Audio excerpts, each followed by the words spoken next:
Watch podcast host Alex O'Connor ask Cliffe and Stuart Knechtle a very challenging question about God's violent judgment towards Old Testament nations, and you will not believe how Cliffe responds.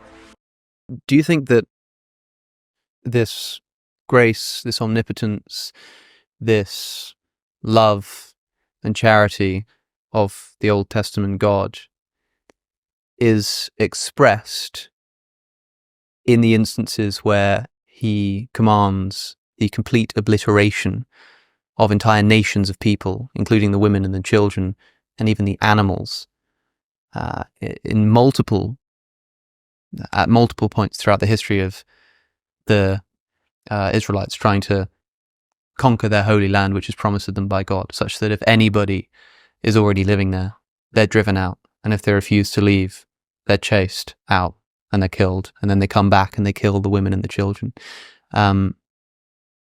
Do you think that this is the same graceful, loving God that's issuing these commands?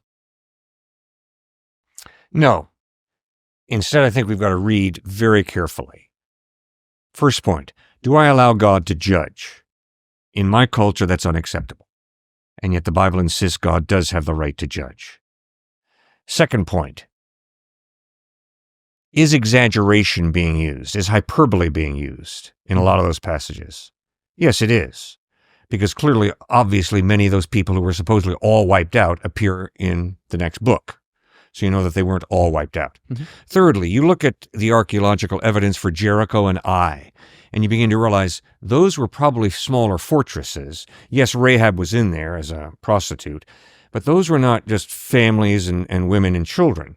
Those were fortresses that were protecting the families that lived out in the countryside around them. Next point is, I think that there is not the emphasis on individualism in the Old Testament that we have in our culture. Yep. And yet, the more we struggle through children of alcoholics and realize that there are real consequences that stretch down through the generations. And I think the Old Testament does present a picture that we are more interconnected than we as American individualists would like to admit. And when God judges a people group, yes, some innocent people are swept along in the judgment. And that bugs me. I don't like that. And yet, that is part of, I think, what the Bible is talking about when it says we're created in the image of God, meaning that we do have free will, which means there are consequences to my decisions that affect my children, that affect my grandchildren. We're more interconnected than we would like to admit. So no, those children are not being punished for anything they did wrong, but yes, they're born into a cursed, messed up world, and there are consequences to that. I mean, I benefited from going to Davidson College, and a lot of people sacrificed to put Davidson together. You benefited from going to Oxford University, and there are a lot of people who have, over many years, given sacrificially to build that. So there are real consequences that stretch down through the generations of our decisions. And also, the Bible never says that those children and all those people go to eternity separate from God. I'm convinced that we will see those children in heaven if they were killed before an age of accountability.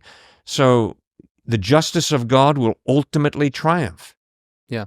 But do I have problems with the text? Yes, of course I have problems with the text. I don't understand it exactly. I don't understand what God is doing exactly there, why he says that kind of thing. But I'm also convinced that hyperbole is being used. And I think that's a very important thing. For instance, when I was in high school, we used to say, we're going to kill the opposing team that we're going to play that weekend. Not meaning we're literally going to kill them.